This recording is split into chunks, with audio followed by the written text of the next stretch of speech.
Okay guys, ini adalah CDI CDT padu no cut off. Okay, siapa yang nak dapatkan pickup dan top speed yang paling padu boleh pakai CDI CDT. Okay, jadi ni order daripada Tuan Haris 8947, nombor tracking akhir sebagai rujukan owner. Okay,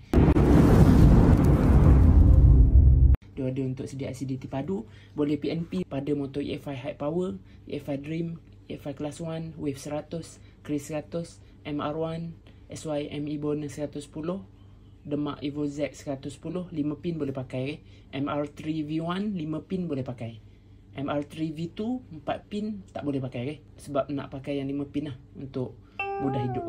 Jadi untuk CDI CDT ni support daripada blok standard sampai blok 85mm J8.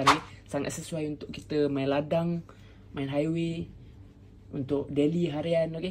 Untuk kita dapatkan pickup dan top speed yang paling padu lah, tanpa sekatan kelajuan. Kita bawa tu dia tak ada tak ada cut off. Jadi kita dapat merasai kepaduan yang sebenar mesin kita. Jadi jika berminat untuk order, kawan-kawan boleh WhatsApp nombor booking CDT di bawah. Terima kasih support.